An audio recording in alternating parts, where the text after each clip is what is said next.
everybody. I know we've been neglecting the F10, and a lot of the people that are subscribing to my car content came here for the F10. So today we're going to do a very important mod on the F10, and that is an oil catch can. So if you've ever modified your F10, you've probably taken off the charge pipe and seen oil in there, or you've heard about walnut blasting your intake valves. This is because when pressure builds up in the valve cover, it goes through a PCV valve and goes back into the intake, and so that oil coats the valves or gets stuck in your charge pipe. So we're going to put a catch can, and basically what that does is it routes it through a can and a filter, and then back into the intake. So a lot of that oil will get stuck in that catch can, and then you can just empty that every so often. So catch can that I got was $25 on Amazon. I'll put a link in the description. And then I bought a hose kit from Amazon for I think $6, or from AutoZone for $6 or so. So we're going to do this instead of the $250 Mishimoto setup that they sell, which is basically the same thing, but the hoses are already pre-cut and formed and everything. So we're going to make our own hoses. We're going to use the Amazon kit and put it in. So unfortunately, the F10 was actually hit recently. It's not very bad. But they admitted fault and they're going to take care of it. So this is what it looks like.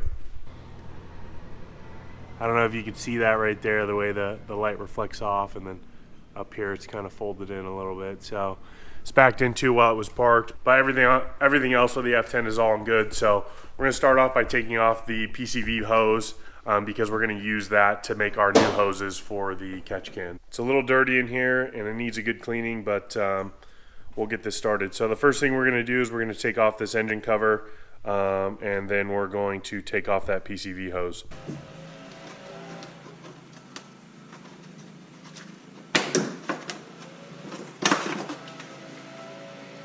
So this is the actual hose that we're going to be rerouting. So we're going to want to take this off. This clip can be a little tricky because it's held in on 4 sides, and then you've got 2 Torx bolts that hold it in there.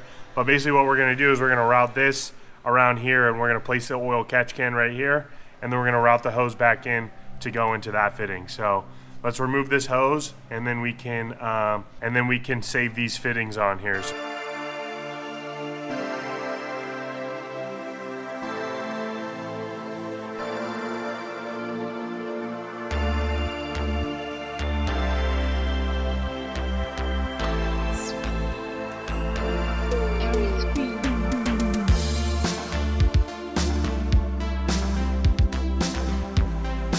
So we've got this hose off. There's an electrical connector on there, so you just bend it back and pull it out. And then we are going to want to actually save these fittings on each side. So this hose is very weak and brittle. It's plastic.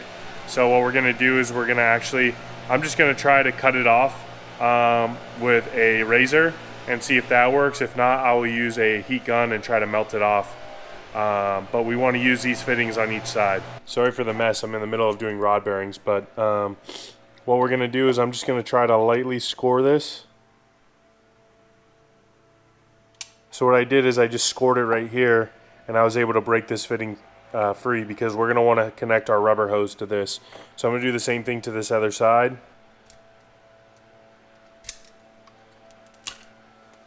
So same thing on this one. I just scored it with the knife. It was able to break through, so now we can save this fitting and still have our connector, and then we're just going to connect this to some rubber hose and the catch can. So I'll set these aside, and then here's the catch can from Amazon. So it comes with these fittings, as well as some O-rings that go on the fittings, and then it also has this dipstick, so you can check the level of the oil that's in there without having to take off the actual catch can.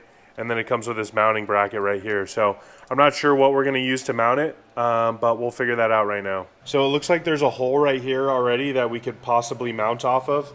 I think right here is probably a great spot for this, considering we're going to route it right up to there. So I'm going to try to make up some type of bracket, maybe with some pipe hanger, to mount it right here. So I've got some pipe hanger that I kind of bent into an L. I'm just going to use this hole that's here and try to see if that'll kind of hold it in place. So I'm pretty happy with that location. The pipes will give it some more support too on the front, but basically just use some pipe hanger and the bolts that came with it to put it into the hole that was already there on the apron. So now I'm going to route the pipes. So I'm going to use some 3/4 inch heater core pipe. So I'm going to mount it up to that fitting, and then kind of cut them to length. So to get these fittings on, all you have to do is just press really hard. You don't actually need any pipe clamps because they're pretty tight on there.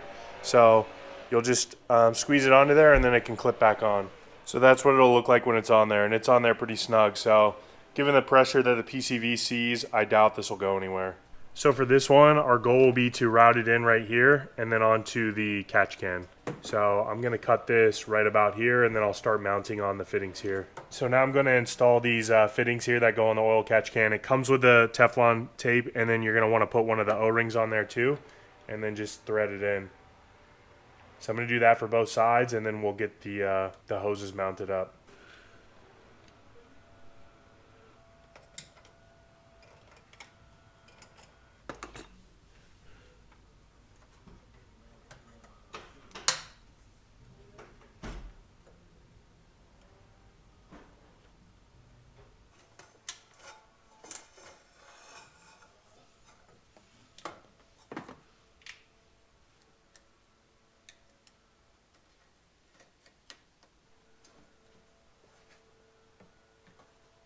Alright, so I used some hose clamps to secure it here.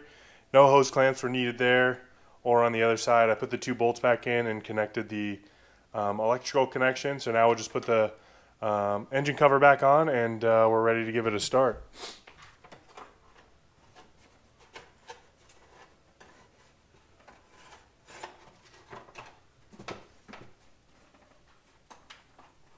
Alright, so it's all done. So you can see the engine cover still fits.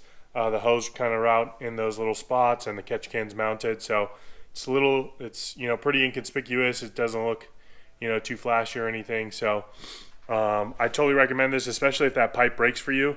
This whole kit cost me $30. So the part alone is probably $70 or $80. So, and this is beneficial for your car. So I definitely recommend this. It's a great mod. It's very helpful because these cars tend to get a lot of oil in the intake. So this will help you out pretty big. So my goal is I'll probably just check it maybe every time I fill gas, or every other time I fill gas, and that'll be it. So make sure you hit the subscribe button, drop a like on the video, and I'll see you guys next time. I'm just really trying to show you no love. Say you tired and you need a new love. Use what you got for your lose love. See new things with your views up. Yeah, what you want.